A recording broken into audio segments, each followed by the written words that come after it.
Welcome to Climb English. Thank you for joining me today. This is a place where you can learn English through simple and emotional stories. Please don't forget to like and subscribe so you never miss a new video. Now, let's begin today's story. My name is Anna. I am 33 years old. I live in a small town not far from the sea.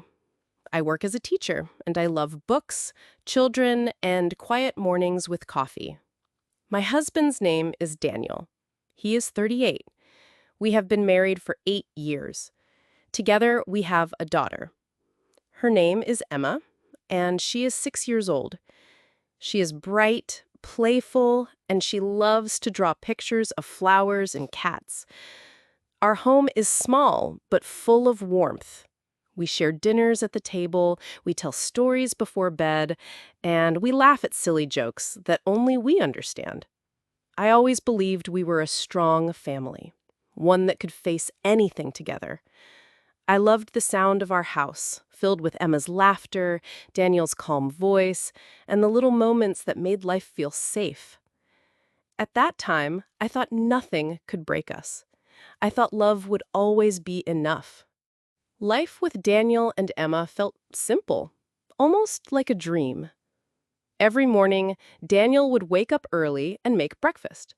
Sometimes it was just toast and eggs, sometimes pancakes on Sundays. But it was always with a smile.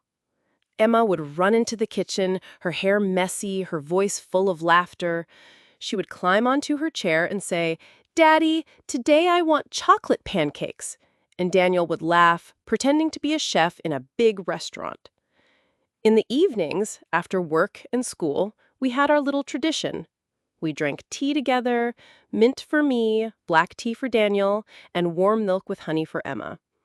We sat in the living room, told each other about our day, and shared stories. Sometimes we talked about the future, about traveling, about growing old together.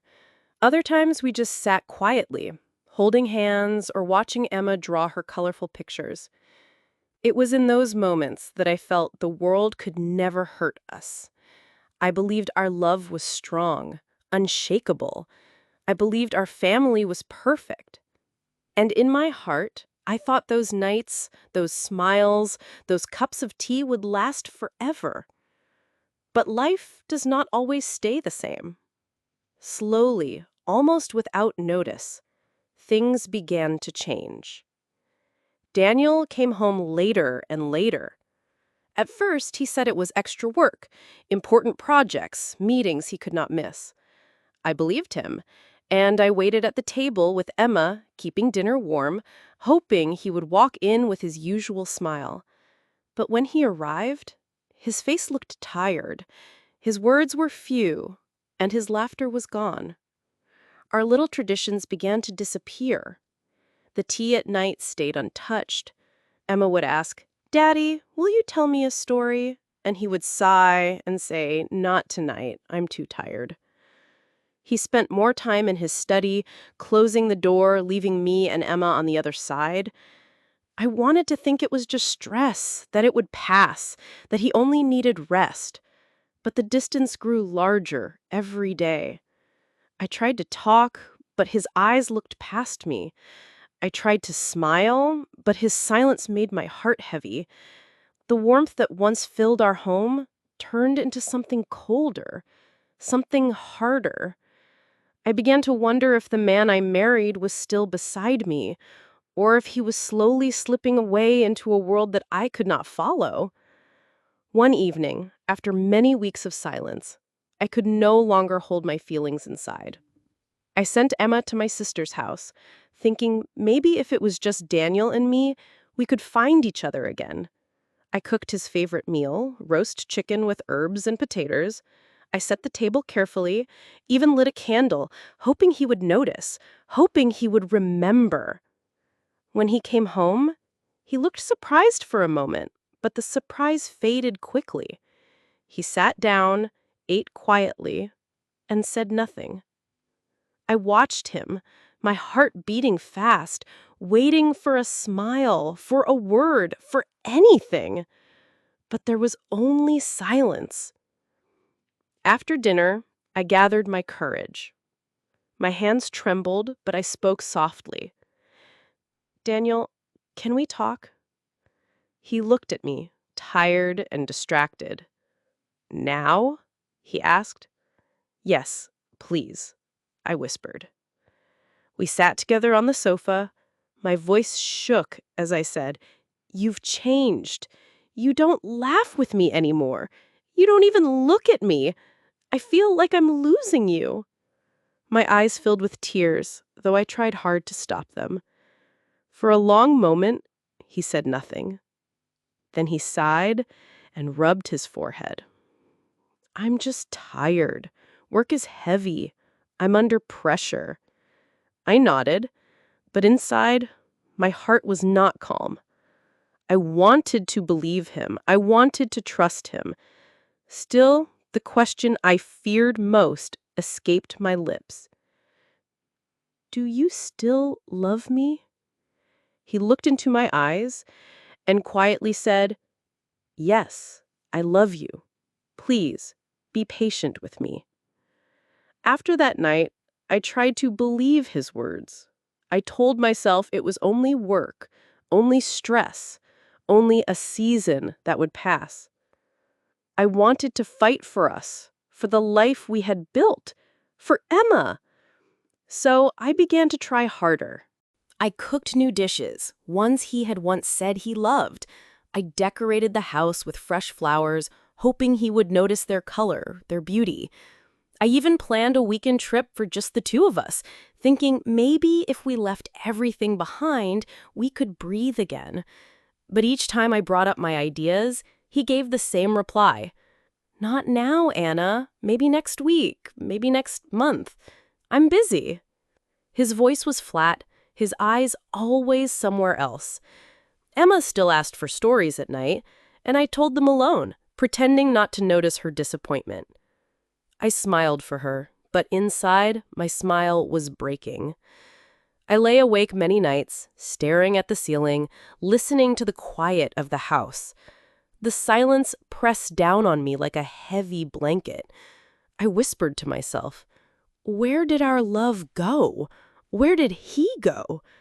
But no answer came, only the sound of a closed door between us. One Saturday evening, I made a decision. I could not keep pretending everything was fine. I packed a small bag for Emma and sent her to my mother's house. The house felt quiet, too quiet, but I needed space to think. I sat at the kitchen table, staring at the empty chair across from me, remembering the man who used to fill it with laughter. That night, when Daniel came home, he barely looked at me. He went straight into his study and closed the door. I walked toward it, raised my hand to knock, but my fingers dropped before they touched the wood. My heart felt heavy, my body tired. I turned back to the table and sat in silence. At midnight, I took out a notebook and began to write. My hand shook, but the words came. Daniel, I love you. I always have. But I cannot be the only one trying. You asked me to wait, and I did. I waited with patience, with hope, with tears. But I feel invisible now. I need to find myself again. I am not leaving forever, but I cannot stay like this. I folded the letter and left it on the table. Then I held Emma's small hand, and together we walked into the night, searching for peace. I stayed at my mother's house for a week. During that time, Daniel sent me messages. He said he missed me, he missed Emma, and he promised things would change. His words sounded honest, and part of me still believed in him, still wanted to believe in us. So, after some days, I returned home. At first, life seemed calm again. Daniel smiled more, and he tried to spend time with Emma.